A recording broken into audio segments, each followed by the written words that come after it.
Off the Grid is a fun new battle royale that I personally have been really enjoying sinking my teeth into. But for some of you guys, the game isn't that much fun because you're running into issues like clunky controller settings, which everybody gets out of the box, or you're getting bad frame rates from poor optimization. But in this video today, I'm going to give you the best controller settings you can possibly get, the best keyboard and mouse settings you can possibly get, and also give you optimization and performance options which are going to radically increase your frame rate. I'm talking double the frame rate in places. I've gone from 100 to 200, and admittedly I do have a beastly PC, but that should universally apply to everyone. This isn't snake oil either. There are genuinely some really good things that you can do on console and controller to get things going. Controller in particular is a really big sore spot that I can fix for you in this video today. And if you're on PC and you're feeling like performance is just never going to get better, for the time being, these settings will make your game look a little bit janky, but will give you the frame rate to actually enjoy the title rather than waiting for the optimization to come. If you found this helpful, folks, consider dropping a like and subscribing, and if you find it really helpful, consider hitting the join button to become a channel member, because all of my channel members get access to these settings before everybody else so they can lock in. If your controller aiming off the grid feels really clunky and really bad straight away, don't worry, you're not alone. Out of the box, this game has very little in the way of help of how you can get your controller settings correct, but this will take you from aiming like an absolute potato to aiming something more like what you'd expect in Apex Legends, Warzone, or other third-person shooters like Fortnite. Now, the biggest issue you'll find with Off the Grid is A, there isn't a huge amount of aim assist. There is what I call a small amount of slowdown aim assist, but there isn't generally a massive amount of rotational aim assist. You can see that if I strafe right and this target goes left, it slows down over the target ever so slightly, but it doesn't track the target with me.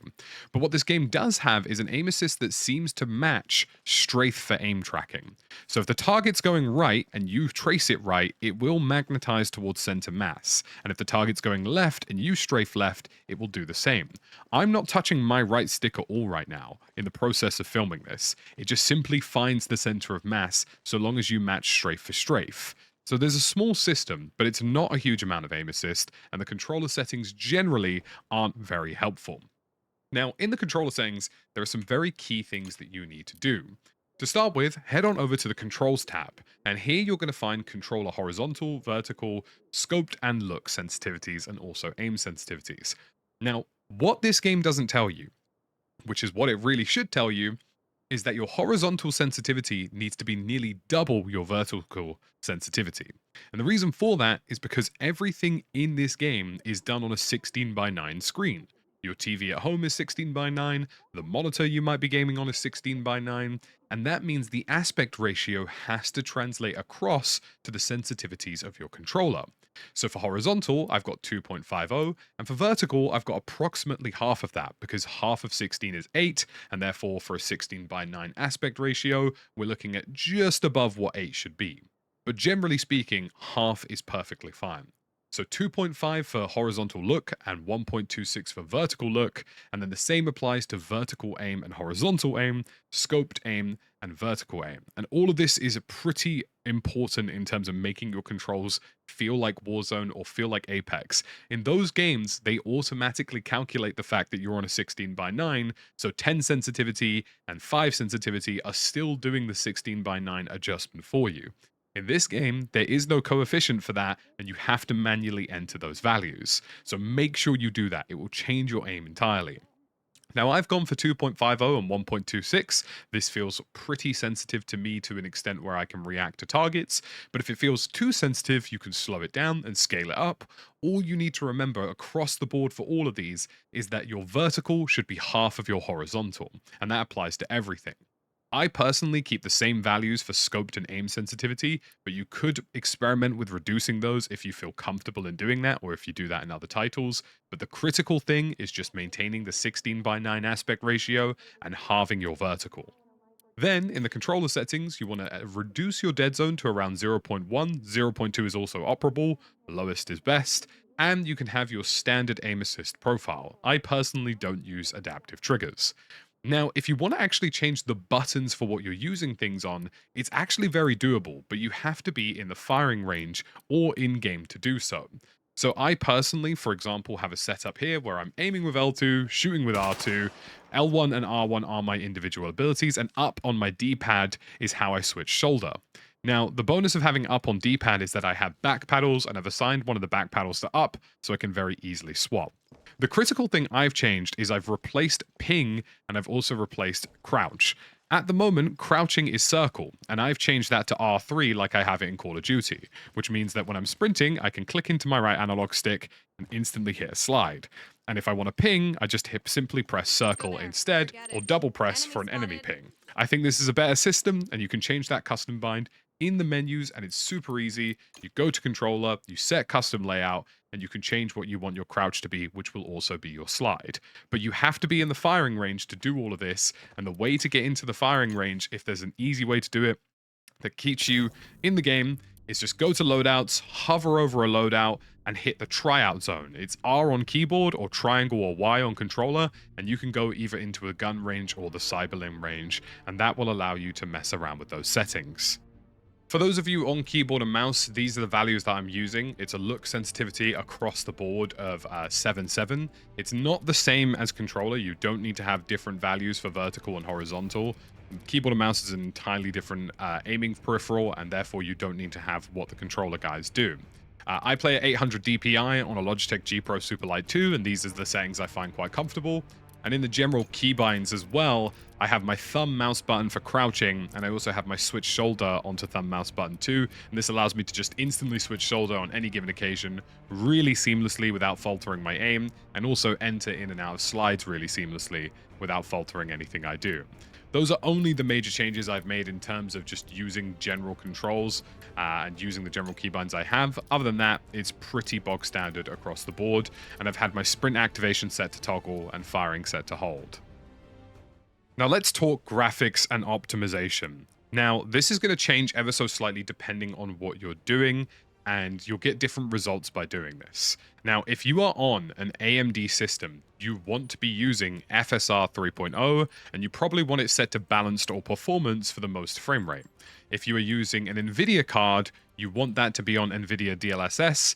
I'm using a 4090, so I'm only using DLAA, and what DLAA does is it handles anti-aliasing. But if you're on a weaker card, I would recommend going to balanced or performance mode to try and get the most amount of frames. Now, the issue with this game is that the settings themselves can only go so far.